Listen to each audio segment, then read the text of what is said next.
Assalamualaikum warahmatullahi wabarakatuh. Hai teman-teman, berjumpa dengan saya Frita Nanda Putri Saragi AMD AK.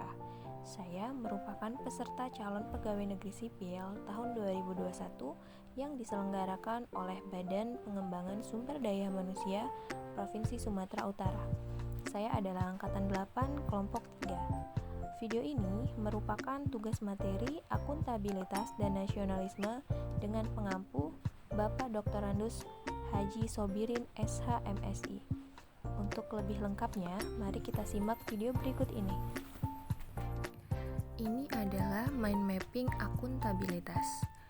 Akuntabilitas dibagi menjadi 4 aspek. Yang pertama, konsep akuntabilitas. Yang kedua, mekanisme akuntabilitas. Yang ketiga, akuntabilitas dalam konteks. Yang keempat, mekanisme PNS yang akuntabel. Yang akan kita bahas pertama adalah tentang konsep akuntabilitas. Dilihat dari definisi, akuntabilitas merujuk pada kewajiban setiap individu, kelompok, atau institusi untuk memenuhi tanggung jawab yang menjadi amanahnya, yaitu menjamin terwujudnya nilai-nilai publik. Aspek-aspek akuntabilitas. Yang pertama, akuntabilitas adalah sebuah hubungan. Kemudian, berorientasi pada hasil, membutuhkan laporan, membutuhkan konsekuensi, dan yang terakhir, memperbaiki kinerja. Dari fungsinya dibagi menjadi 3. Yang pertama, peran demokratis. Yang kedua, peran konstitusional. Yang ketiga, peran belajar. Akuntabilitas publik dibagi menjadi 2, yaitu akuntabilitas horizontal dan akuntabilitas vertikal. Dilihat dari tingkatan akuntabilitas. Yang pertama itu ada akuntabilitas personal, individu, kelompok, organisasi, dan stakeholder. Lalu yang kedua, mekanisme akuntabilitas. Mekanisme akuntabilitas dibagi menjadi 4 tingkatan, yaitu akuntabilitas kejujuran dan hukum, kemudian akuntabilitas proses, akuntabilitas program, dan akuntabilitas kebijakan. Mekanisme akuntabilitas birokrasi Indonesia dibagi menjadi 3, perencanaan strategis, kontrak kinerja, dan laporan kinerja atau LAKIP. Tingkatan akuntabilitas adalah kepemimpinan, transparansi, integritas, tanggung jawab, keadilan, kepercayaan, keseimbangan, kejelasan, dan konsistensi.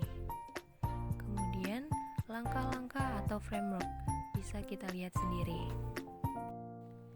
Yang ketiga, akuntabilitas dalam konteks, yaitu yang pertama, transparansi dan akses informasi. Yang kedua, praktek kecurangan dan perilaku korupsi. Yang ketiga, penggunaan sumber daya milik negara. Yang keempat, penyimpangan dan penggunaan data dan informasi pemerintah. Dan yang terakhir, konflik kepentingan.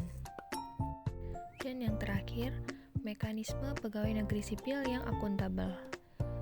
Yaitu pertama, asas penyelenggaraan kebijakan atau Undang-Undang Nomor 5 Tahun 2014, yaitu profesionalitas, proporsionalitas, keterpaduan, delegasi, netralitas, akuntabilitas, efektivitas dan efisiensi, keterbukaan, non-diskriminasi, dan terakhir persatuan dan kesatuan. Kemudian ada 7 prinsip ASN, yaitu nilai dasar, kode etik dan perilaku, komitmen, integritas, moral dan tanggung jawab pada pelayanan publik, kompetensi yang diperlukan sesuai bidang tugas, kualifikasi akademik, jaminan perlindungan hukum dalam melaksanakan tugas, dan profesionalitas jabatan. Dan untuk terakhir, perilaku PNS yang akuntabel meliputi perilaku transparansi dan akses informasi, kedua, perilaku terhadap penggunaan sumber daya negara, yang ketiga, menghindari perilaku curang dan koruptif, yang keempat, perilaku terhadap penggunaan sumber daya milik negara, yang kelima, perilaku berkaitan dengan penggunaan data dan informasi pemerintah, Yang keenam, perilaku berkaitan dengan konflik kepentingan. Dan yang ketujuh, mengambil keputusan yang akuntabel. Ini merupakan mind map nasionalisme di mana ASN yang mampu mengaktualisasikan wawasan kebangsaan agar berintegritas adalah ASN yang mampu menjalankan seluruh sila dalam Pancasila. Sekian video dari saya dan terima kasih.